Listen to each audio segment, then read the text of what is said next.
ನಮಸ್ತೆ, ಸ್ವಾಗತ ಸುಸ್ವಾಗತ. ಇದು ವಿಪಿ ಕಿಚನ್ ಡೈರೀಸ್. ನಾನು ವಿಜಯಲಕ್ಷ್ಮಿ ಬಗ್ಗೆ.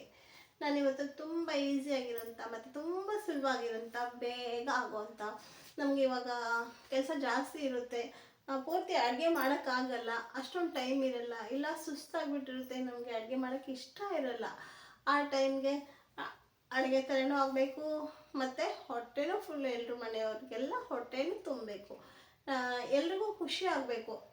ಆ ಥರ ಒಂದು ಈಸಿ ಆದಂತಹ ತುಂಬ ಸಾಮಾನುಗಳು ಜಾಸ್ತಿ ಏನೂ ಇಲ್ಲದೇ ಇರೋಂಥ ಸೂಪರ್ ಆಗಿರೋಂಥ ಸಖತ್ತಾಗಿರೋಂಥ ಒಂದು ರೆಸಿಪಿನ ತೋರಿಸ್ತೀನಿ. ಅದಕ್ಕೆ ಏನು ಬೇಕು, ಹೇಗೆಲ್ಲ ಮಾಡಬೇಕು ಅಂತ ನೋಡೋಣ. ಏನೂ ಇಲ್ಲ, ಇವಾಗ ನಾನು ಸದ್ಯಕ್ಕೆ 1 ಗ್ಲಾಸ್ ಅಕ್ಕಿ ತೊಗೊಂಡಿದ್ದೀನಿ, ರೇಷನ್ ಅಕ್ಕಿ. ಅರ್ಧ ಒಂದು ಬಟ್ಲು ರೇಷನ್ ಅಕ್ಕಿ ತೊಗೊಂಡಿದ್ದೀವಿ ಅಂದರೆ ಅರ್ಧ ಬಟ್ಲು ಹೆಸರು ಕಾಳು, ಅರ್ಧ ಬಟ್ಲಿಗಿಂತ ಸ್ವಲ್ಪ ಜಾಸ್ತಿ ತೊಗೋಬೋದು, ಸಮ ಕೂಡ ತೊಗೋಬೋದು. ಇದರಲ್ಲಿ 1 ಬಟ್ಲು ನಾನಿಲ್ಲಿ ಅಕ್ಕಿ ತೊಗೊಂಡಿನಿ. ಇದರಲ್ಲೇ 1/4 ಹೆಸರು ಕಾಳು ತೊಗೊತೀನಿ. ಅರ್ಧ ಆದರೂ ತೊಗೋಬೋದು, ಮುಕ್ಕಾಲಾದರೂ ತೊಗೋಬೋದು, ಫುಲ್ ಆದರೂ ತೊಗೋಬೋದು. ನಾನಿಲ್ಲಿ ಅರ್ಧಕ್ಕಿಂತ ಜಾಸ್ತಿ ಹಾಕ್ಕೊತೀನಿ ಅಷ್ಟೇ. ಇದನ್ನು ಈ ಅಕ್ಕಿ ಮತ್ತು ಹೆಸರು ಕಾಳು ಹಾಕಿ ನಾನು 3 ವಿಸಲ್ ಆದರೆ ಅಕ್ಕಿ ಅನ್ನ ಅಥವಾ ಬೇಳೆ ಬೆಂದ್ಬಿಡುತ್ತೆ. ಆದರೆ ಇಲ್ಲಿ ನಾನು 4 ವಿಸಲ್ ಮಾಡ್ಕೊತೀನಿ. ಎಷ್ಟು ಚೆನ್ನಾಗಿ ಬೇಯುತ್ತೋ ಅಷ್ಟು ಚೆನ್ನಾಗಾಗುತ್ತೆ. ಅದಕ್ಕೋಸ್ಕರ ನೋಡಿ, ಇದು 1 ಅಕ್ಕಿ ಹಾಕ್ಕೊತಾ ಇದ್ದೀನಿ. ಮುಕ್ಕಾಲೇ ಇದೆ, ಇದು ಇಷ್ಟು ಹೆಸರು ಕಾಳು ಸಾಕಿಷ್ಟು. ಇದನ್ನು ಚೆನ್ನಾಗಿ ಕ್ಲೀನಾಗಿ ತೊಳೆದು ಒಲೆ ಮೇಲೆ ಇಟ್ಟು ವಿಸಲ್ ಮಾಡೋಕ್ಕೆ ಇಡ್ತೀನಿ. ಇದನ್ನ ಆಮೇಲೆ ತರಕಾರಿಗಳನ್ನ ಕಟ್ ಮಾಡ್ಕೊತೀನಿ. ನೋಡಿ, ಇವಾಗ ಅಕ್ಕಿ ತೊಳ್ಕೊಂಡಿದ್ದೀನಿ. ಅಕ್ಕಿ ಹೆಸರು ಕಾಳು ಎಲ್ಲ ನೀಟಾಗಿ ತೊಳ್ಕೊಂಡಿದ್ದೀನಿ ನಾನು. ಇದಕ್ಕೆ ಎಷ್ಟು ಬೇಕೋ ಅಷ್ಟು ನೀರು ನೋಡಿಕೊಂಡು ಹಾಕೊಳ್ಳೋಣ. ಅಂದರೆ ಸ್ವಲ್ಪ ಜಾಸ್ತಿನೇ ಹಾಕಬೇಕು. ಅನ್ನ ಮಾಡೋದಕ್ಕೆ ನಾವು ಎಷ್ಟು ಹಾಕ್ತೀವೋ ಅದಕ್ಕಿಂತ ಸ್ವಲ್ಪ ಜಾಸ್ತಿನೇ ಹಾಕ್ಕೊಂಡು ಚೆನ್ನಾಗಿ ಸ್ಮ್ಯಾಶ್ ಆಗೋ ಹಾಗೆ ಬೇಯಿಸ್ಕೋಬೇಕಾಗುತ್ತೆ.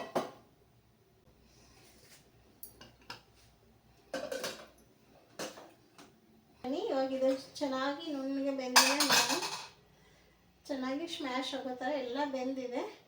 ಸಾಕು. ಇವಾಗ ಇದನ್ನು ಕೆಳಗಿಳಿಸಿ ಮತ್ತೆ ಒಂದು ದೊಡ್ಡ ಕುಕ್ಕರ್ ತಗೋಬೇಕು. ದೊಡ್ಡ ಕುಕ್ಕರಲ್ಲಿ ನಾನು ಇದನ್ನೆಲ್ಲ ಮತ್ತೆ ಮಾಡ್ತೀನಿ. ದೊಡ್ಡ ಕುಕ್ಕರ್ ತಗೊಂಡಿದ್ದೀನಿ. ಸ್ವಲ್ಪ ಮಾಡಿದ್ರು ಕೂಡ ಜಾಸ್ತಿ ಆಗುತ್ತೆ, ಇದು ತುಂಬ ನೀರಾಗಿ ಮಾಡ್ತೀನಿ. ಅದಕ್ಕೋಸ್ಕರ ದೊಡ್ಡ ಕುಕ್ಕರ್ ಇಟ್ಕೊಂಡಿದ್ದೀನಿ ನಾನು.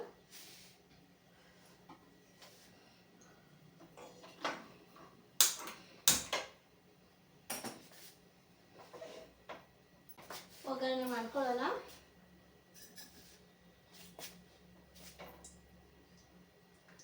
ಸ್ವಲ್ಪ ಎಣ್ಣೆ, ಸ್ವಲ್ಪ ತುಪ್ಪ ಹಾಕ್ಕೊಂಡು ಮಾಡ್ಕೊಳ್ಳೋಣ.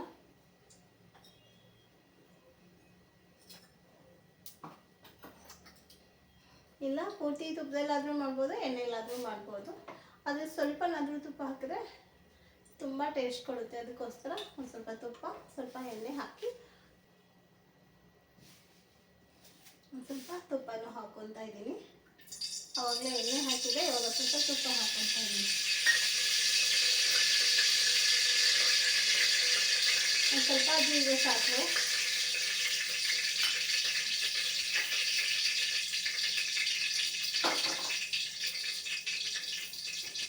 ಒಂದು ಕಡ್ಡಿ 2 ಕಡ್ಡಿ ಕಡಲೆ ಸೊಪ್ಪು ಹಾಕ್ಕೊತಾ ಇದ್ದೀನಿ.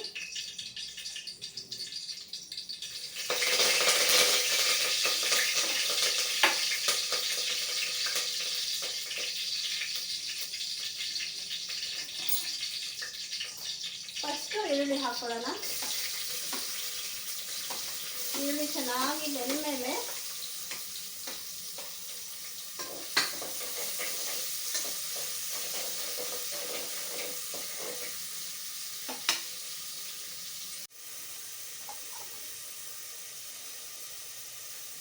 ಈರುಳ್ಳಿ ಎಲ್ಲ ಚೆನ್ನಾಗಿ ಬೇಯ್ತಾ ಇದೆ.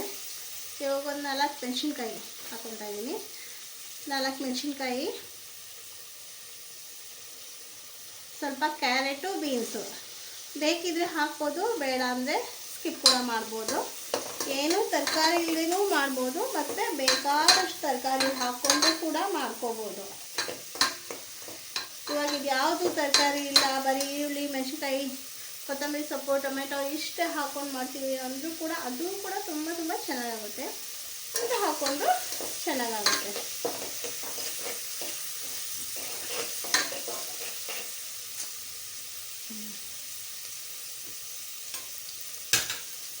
ಸ್ವಲ್ಪ ಟೊಮೆಟೊ,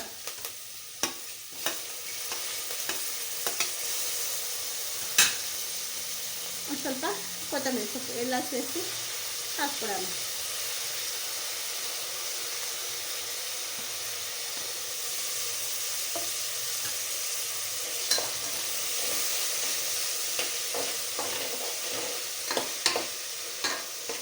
ಇದಕ್ಕೊಂದು ಸ್ವಲ್ಪ ಮತ್ತೆ ಖಾರದ ಪುಡಿನೂ ಹಾಕೋಬೇಕಾಗುತ್ತೆ. ಇದನ್ನೇ ಈ ರೆಸಿಪಿಗೆ ಹೇಗಪ್ಪ ಅಂದರೆ ಸಖತ್ತಾಗಿ ಸ್ಪೈಸಿ ಆಗಬೇಕು.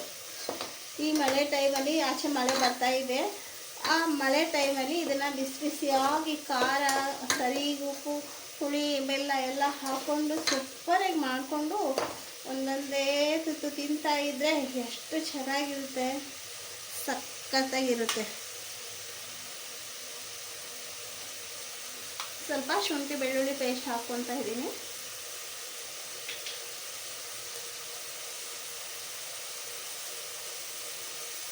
ಸ್ವಲ್ಪ ಅರಿಶಿನ ಪೌಡ್ರು,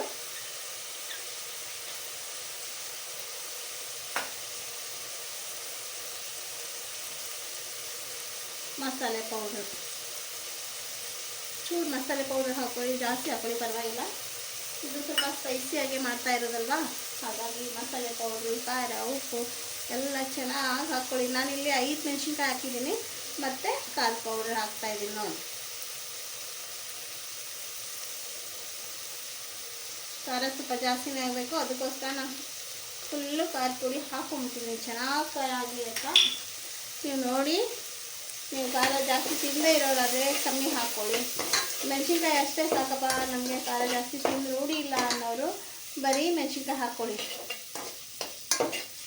ಇಲ್ಲ ಪರವಾಗಿಲ್ಲ, ನಾವು ಕೂಡ ಖಾರ ಚೆನ್ನಾಗೇ ತಿಂತೀವಿ ಅಂದರೆ ಜಾಸ್ತಿ ಖಾರ ಹಾಕ್ಕೊಳ್ಳಿ.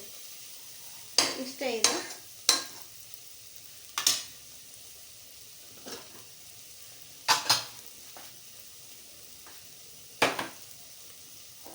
ನಾನು ಹೆಸರು ಕಾಳು ಮತ್ತು ಅಕ್ಕಿ ಬೇಯಿಸಿಟ್ಕೊಂಡಿದ್ದೀನಲ್ವ, ಇದನ್ನೆಲ್ಲ ಸ್ಮ್ಯಾಶ್ ಮಾಡಬೇಕು. ಇದಕ್ಕೊಂದು ಸ್ವಲ್ಪ ನೀರು,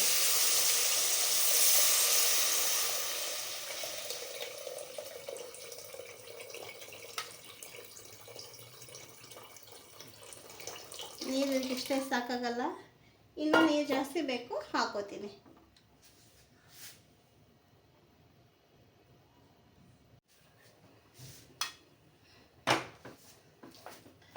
ನೋಡಿ, ನಾನು ಅಕ್ಕಿ ಹೆಸರು ಕಾಳೆಲ್ಲ ಚೆನ್ನಾಗಿ ಬೇಯಿಸಿ ಸ್ಮ್ಯಾಶ್ ಮಾಡಿರೋದು, ಇದನ್ನು ಹಾಕ್ಕೊತಾ ಇದ್ದೀನಿ.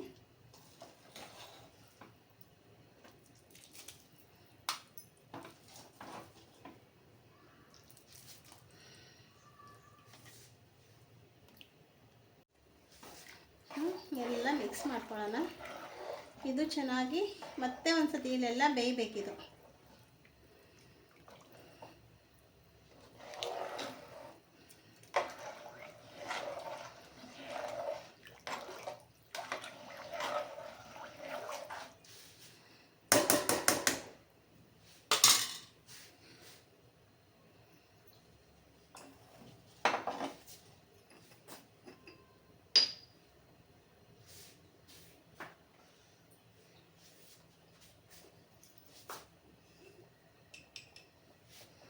ಉಪ್ಪು ಖಾರ ಜಾಸ್ತಿ ಆದರೂ ಪರವಾಗಿಲ್ಲ, ಆದರೆ ಉಪ್ಪು ಜಾಸ್ತಿ ಹಾಕ್ಕೋಬಾರ್ದು. ಉಪ್ಪು ಅದಕ್ಕೆ ರುಚಿಗೆ ತಕ್ಕನಾದಷ್ಟು ನೋಡಿಕೊಂಡು ಉಪ್ಪು ಹಾಕ್ಕೊಳ್ಳಿ. ಖಾರ ಸ್ವಲ್ಪ ಜಾಸ್ತಿ ಆದರೂ ಹೂ ಅಂದ್ಕೊಂಡು ತಿನ್ಕೊಂಡ್ಬಿಡ್ಬೋದು, ಆದರೆ ಉಪ್ಪು ಜಾಸ್ತಿ ಆದರೆ ತಿನ್ನೋಕ್ಕಾಗಲ್ಲ.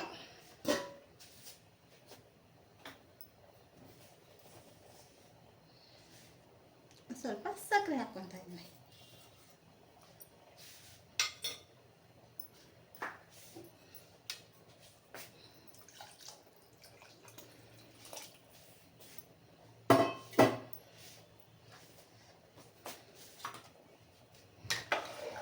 ಸ್ವಲ್ಪ ಹುಣಸೆ ರಸ ಹಾಕ್ಕೋಬೇಕು, ಅದನ್ನು ಕೂಡ ಹಾಕ್ಕೋತೀನಿ. ಇದಷ್ಟಕ್ಕೆ ಬೇಯ್ತಾ ಇರಲಿ.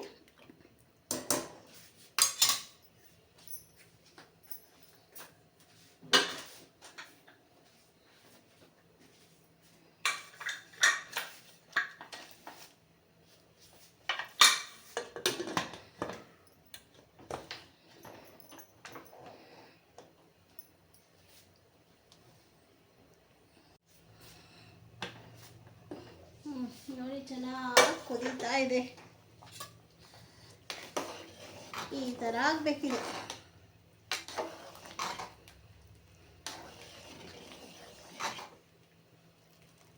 ಇಷ್ಟು ನೀರಿಗೆ ಆಗಬೇಕು.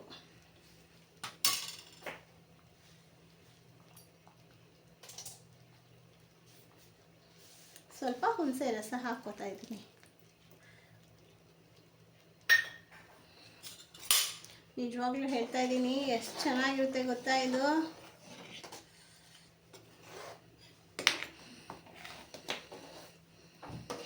ನಾನು ಮಾಡ್ತಾ ಇರೋದು ತುಂಬ ನೀರಾಗಿದೆ, ಸಾರು ಥರ ಇದೆ ಅಂತ ನಿಮ್ಗೆ ಅನ್ನಿಸ್ಬೋದು. ಆದರೆ ನೀವು ಕೂಡ ಮಾಡಿಬಿಟ್ಟು ನೋಡಿದಾಗ ನಾನು ಹೇಳಿದ್ದು ನಿಜ ಅನಿಸುತ್ತೆ, ನಾನು ಸುಳ್ಳು ಹೇಳಲ್ಲ. ಮತ್ತು ವಿ ಪಿ ಕಿಚನ್ ಡೈರೀಸ್ ಯಾರು ಸಬ್ಸ್ಕ್ರೈಬ್ ಮಾಡಿಲ್ಲ ಅವರು ಮರೀದೆ ಸಬ್ಸ್ಕ್ರೈಬ್ ಮಾಡ್ಕೊಳ್ಳಿ. ತುಂಬ ಚೆನ್ನಾಗಾಗುತ್ತೆ ಇದು.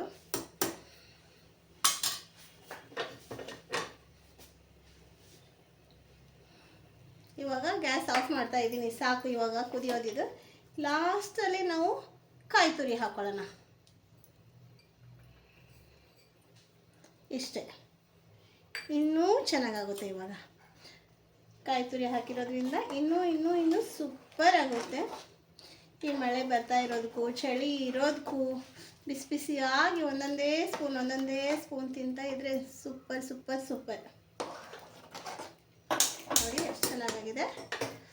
ಆಯ್ತು, ಇವಾಗಿದು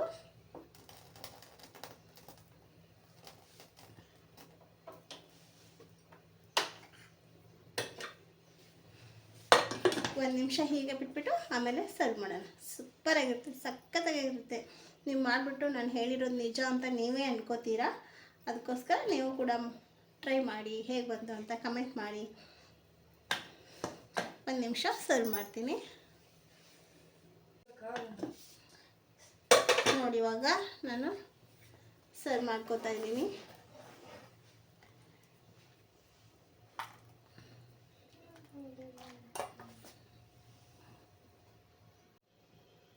ನೋಡಿ ಎಷ್ಟು ಚೆನ್ನಾಗಿ ಕಾಣಿಸ್ತಾ ಇದೆ, ಅಷ್ಟೇ ಸೂಪರಾಗಿರುತ್ತೆ. ನೀವು ಕೂಡ ಮಾಡಿಬಿಟ್ಟು ಹೇಗೆ ಬಂತು ಅಂತ ಹೇಳಿ. ಇಷ್ಟೊತ್ತರೆಗೂ ಸಹನೆ, ತಾಳ್ಮೆ, ಪ್ರೀತಿಯಿಂದ ನೋಡಿದ್ದಕ್ಕೆ ನಿಮಗೆಲ್ರಿಗೂ ತುಂಬ ತುಂಬ ಧನ್ಯವಾದ. ಮತ್ತು ಲೈಕ್, ಶೇರ್, ಸಬ್ಸ್ಕ್ರೈಬ್ ಮಾಡೋದಂತೂ ಮರಿಬೇಡಿ. ವಿಡಿಯೋನ ಪೂರ್ತಿ ಕ್ಲೀನಾಗಿ ನೋಡಿ, ಅಂದರೆ ನಿಮಗೆ ಅರ್ಥ ಆಗುತ್ತೆ. ನಮಸ್ತೆ, ಧನ್ಯವಾದ.